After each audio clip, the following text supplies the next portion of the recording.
আমরা কোনোভাবে চাই না হাদি ভাইকে হারাতে। আমরা প্রত্যেকটা একটা হাদি ভাই যতগুলা বুকে বুক মিলে উনি সবাইকে কোলে নিয়েছে, বুকে জড়িয়ে ধরেছে, সেই বুক থেকে নিঃশ্বাস থেকে দোয়া করেন হাদি ভাই যাতে ফিরে আসে। যতক্ষণ পর্যন্ত আমাদের সার্বভৌমত্ব রক্ষা হবে না, যতক্ষণ পর্যন্ত এই পতাকা আমাদের উত্তোলন হবে না, তারপরে লাস্ট একটা কথা বলে যাই, আমরা প্রত্যেকের নামাজে দোয়ায় হাদি ভাইয়ের কথা সব সময় বলবো, আল্লাহ যাতে ওনাকে ফিরিয়ে আনে এবং সেই সাথে ওনার ট্রিটমেন্ট দিয়ে যেন কোনো রকম গাফিলতি না হয়। প্রয়োজনে এই গভর্নমেন্টের কাছে আমার বিনীত অনুরোধ, প্রয়োজনে ওনাকে দেশের বাইরে উন্নত চিকিৎসার জন্য নেওয়া হবে এবং সর্বোচ্চ চেষ্টা ওনারা করবেন, সেই বিষয়ে আছেন এবং ওনারা সেটা প্রমাণ দিয়েছেন। তারপরেও আমরা কোনোভাবে চাই না হাদি ভাইকে হারাতে।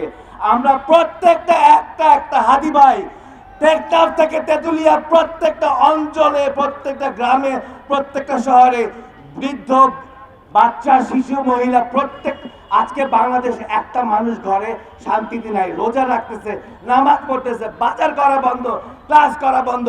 যতক্ষণ পর্যন্ত হাদি ভাই আমাদের মঞ্চে, আমার ডানে, আমার বামে, আপনার সামনে এই পথে আসবে, যতগুলা বুকে বুক মিলে উনি সবাইকে কোলে নিয়েছে, বুকে জড়িয়ে ধরেছে, সেই বুক থেকে নিঃশ্বাস থেকে দোয়া করেন হাদি ভাই যাতে ফিরে আসে। আমাদের এই বাংলাদেশকে সুন্দর একটা ভবিষ্যৎ যাতে হাদি ভাই দিতে পারে, সেটার জন্য আমরা দোয়া চাই। ধন্যবাদ সবাইকে। সন্ত্রাসীদেরকে নিষিদ্ধের জন্য আন্দোলন করেছে।